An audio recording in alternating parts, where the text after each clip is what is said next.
François Hollande a pris place aux côtés de 600 élèves dans la cour du lycée La Pérouse.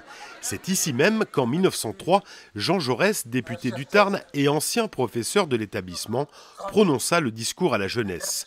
Un discours repris aujourd'hui par le comédien Jean-Claude Drouot. C'était la République d'un grand peuple, où il n'y avait que des citoyens, et où tous les citoyens sont égaux. Dans son discours à la jeunesse, Jean Jaurès évoque la République, l'engagement et l'importance de construire la paix. Un discours d'une demi-heure, sous une pluie franche et fraîche. Le discours commence sous la pluie et se termine par l'éclaircie. L'éclaircie de la pensée, l'éclaircie de la parole, l'éclaircie du don. Une éclaircie toute relative. Les lycéens ont écouté et ont pu apprécier un discours écrit il y a plus d'un siècle avec les figures de style de l'époque.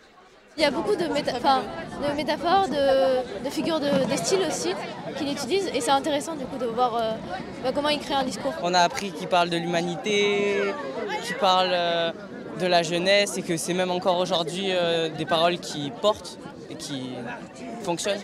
Et c'est bien la jeunesse qui est venue rencontrer l'ancien président de la République. Une jeunesse parfois espiègle, mais qui inspire confiance à François Hollande.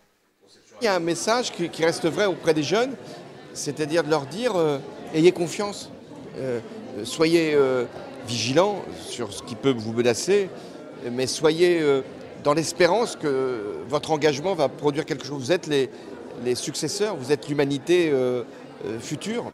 François Hollande a poursuivi sa visite sur les pas du créateur du Parti socialiste français. Il s'est rendu à Bessoulé, la maison de campagne de Jean Jaurès récemment rénovée.